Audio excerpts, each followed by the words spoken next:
Hey everybody, Jake here from Bearded Gear, and I am finally ready to do my full review on the Vero Impulse Mini.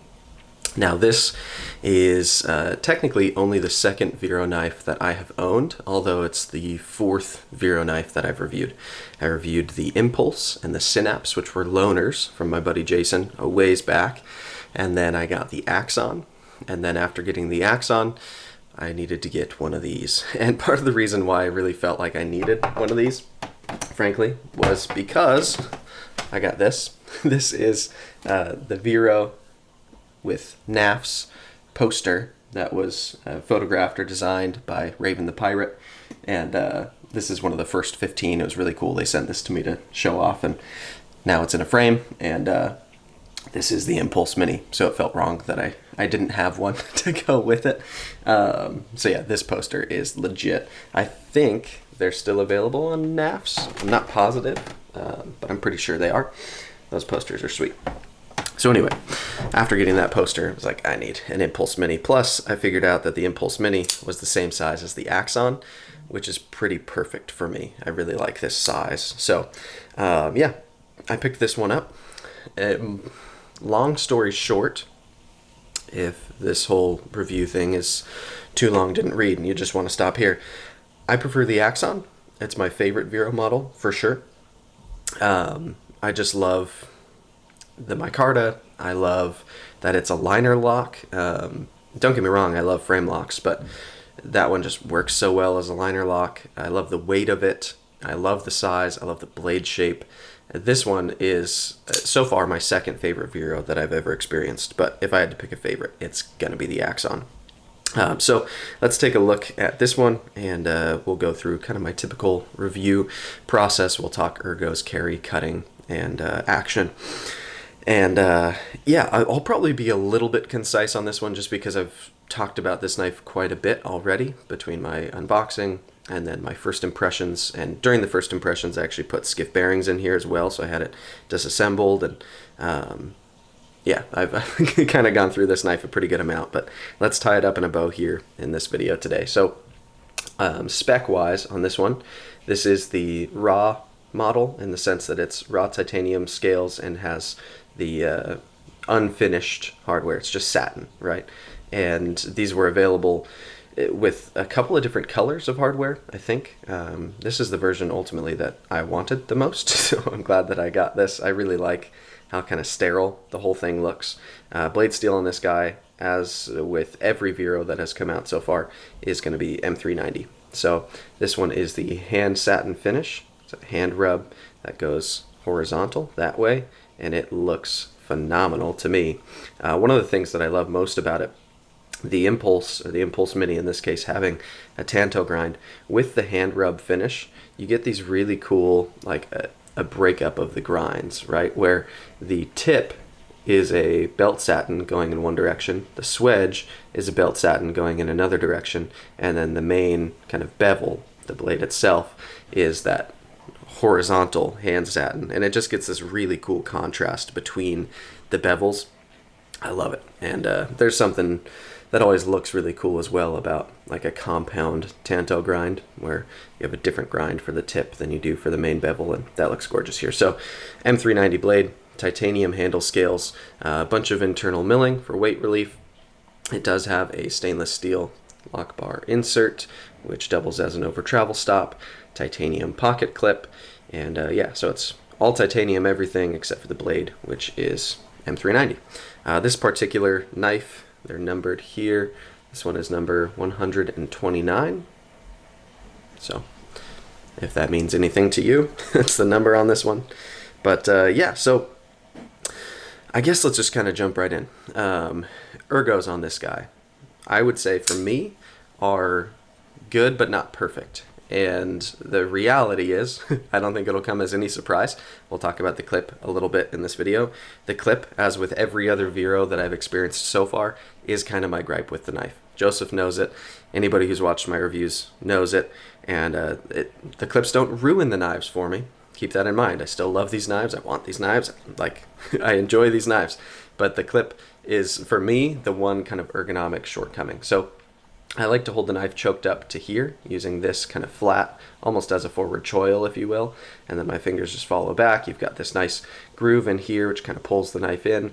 I like that this knife ergonomically does not feel like it needs any jimping or texture anywhere because it's very locked in. So it's very comfortable in this way. Even if I choke back, that grip is comfortable as well. I like it like that, but the pocket clip is digging into my palm no matter which grip I put it in. In this grip, it's kind of digging in right here, right here, and then if I choke up, it's just digging in right here, and it's just like, there's not really any way around it.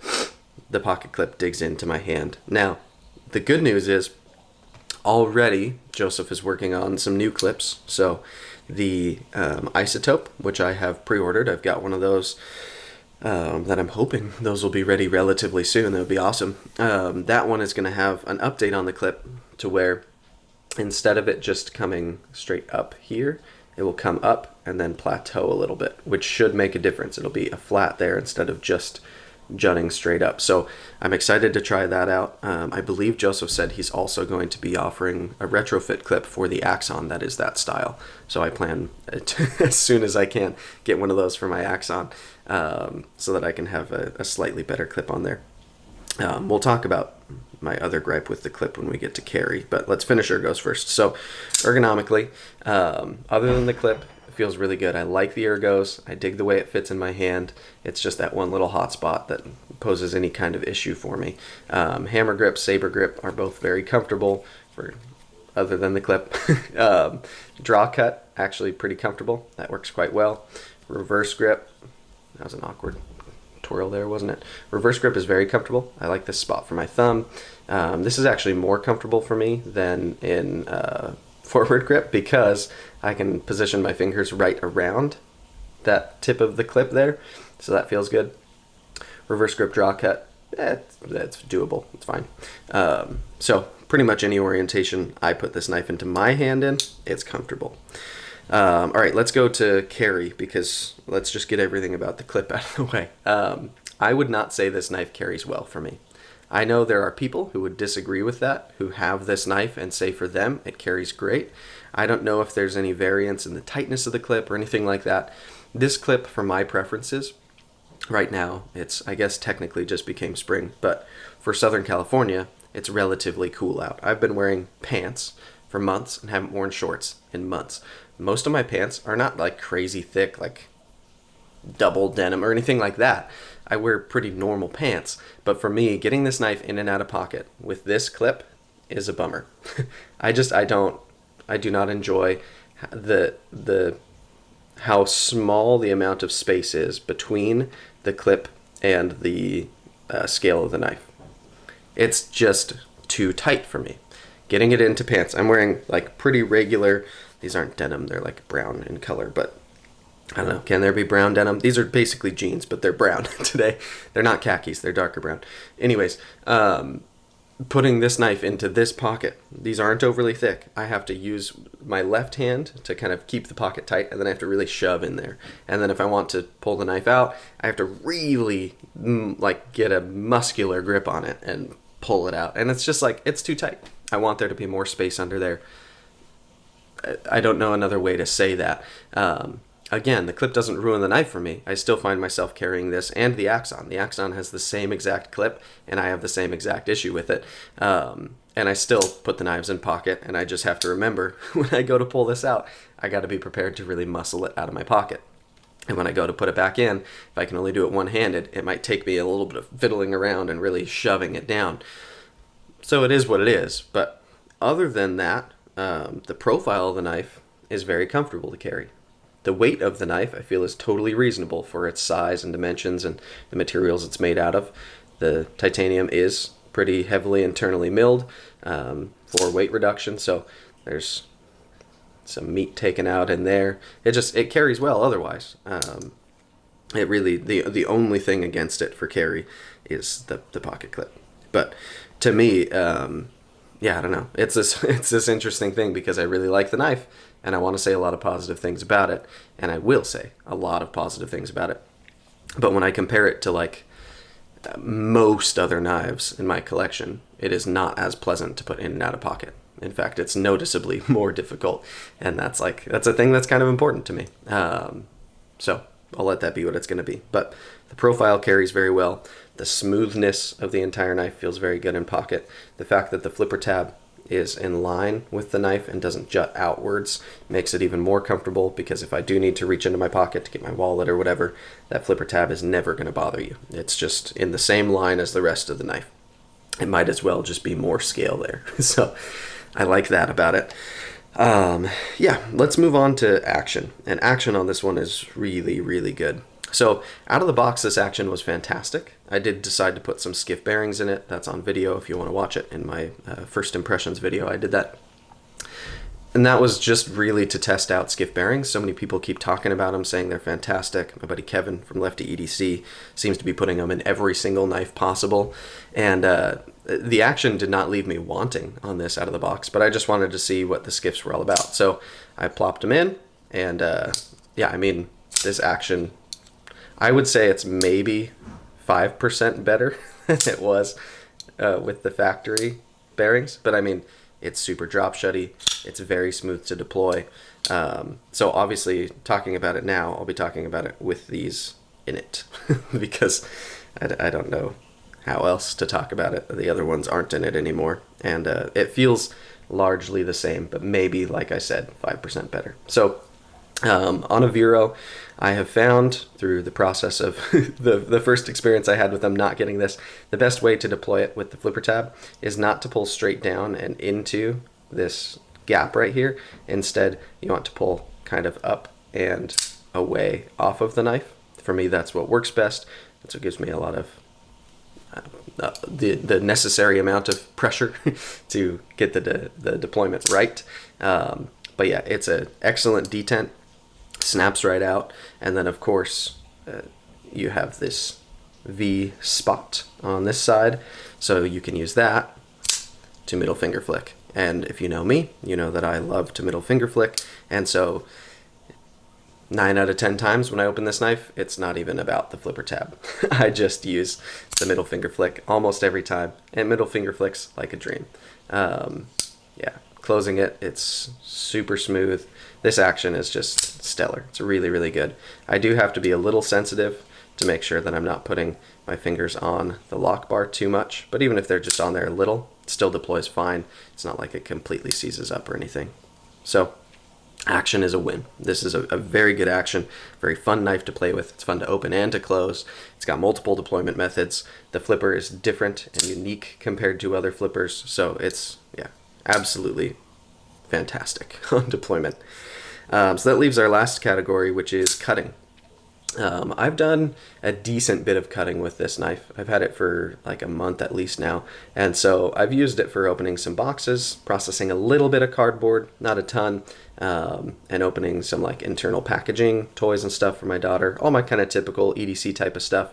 This has not been a bruiser knife for me. I haven't done anything crazy with it, and I've kept it really pretty, frankly. But it also, I've found this finish is not easy to scratch and scuff. Like, it's, even when I've like processed cardboard and stuff and worked pretty hard with it, it just wipes off real well and it cleans up nice. So across the cutting I've done with it, I have found a couple of things that I really like. So first, on a Tanto, one of the advantages is you kind of get some of the advantages of like a Wharncliffe in a way, because you have this secondary tip down here, right? There's a tip where most knife tips are, and then you've got this second tip. Really, it's a secondary point right down there. I don't know why I'm having such bad allergies at the moment.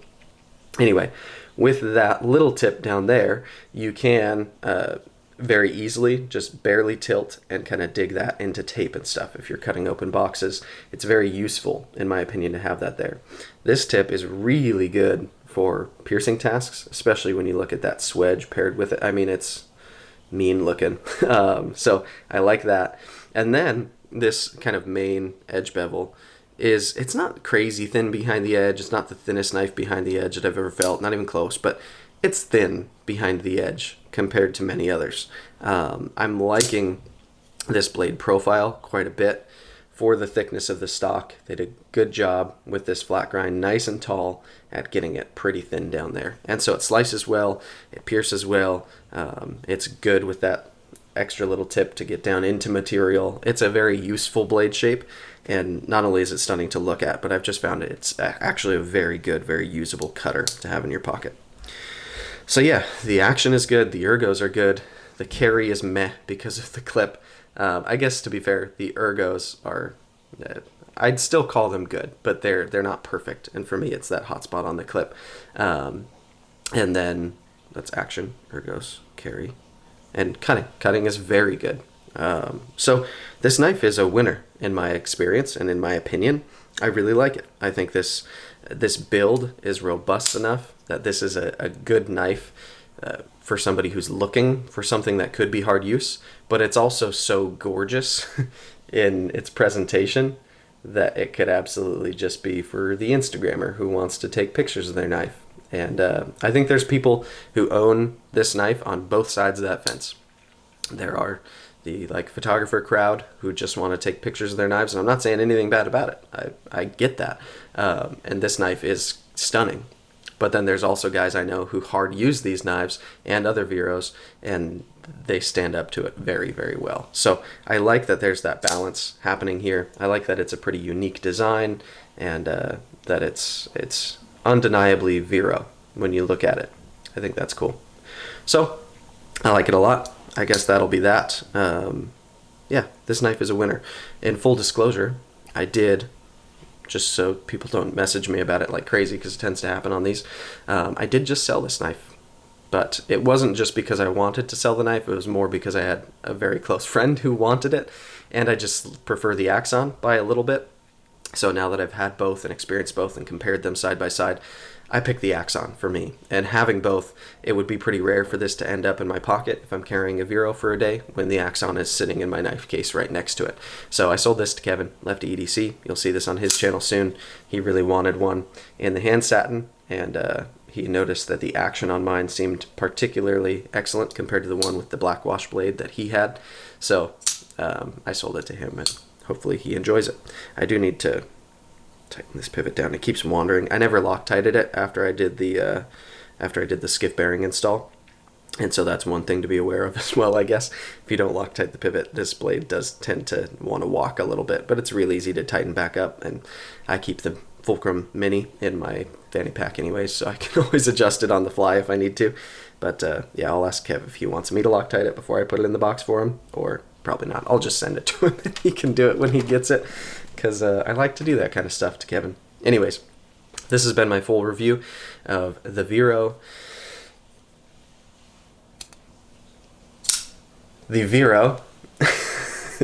Impulse Mini, and I like this knife a lot. It's excellent. I have no problem recommending them. I should say as well, last thing, to me, these knives are worth their asking price from Joseph Vero when they drop or when they're pre-ordered. They are excellent knives for that amount of money. What you won't catch me doing is paying ridiculous secondary prices for them. I'm fine with the fact that that is a thing, but I don't subscribe to that personally. This is not a $500 knife to me. These were like $350 or something pre-order and drop price. That's what these are worth to me. Same with the Axon. The Axon was like $250 or something in the configuration that I got. It is not a $500 knife to me at all. Like that's a different league of knives, and these knives don't fit in that. But for what they should cost and what they do originally cost, I think they're phenomenal and a good value, and they're excellent. So anyways, that'll be that on the Impulse Mini. Thanks for checking it out, guys. We'll see you on the next one.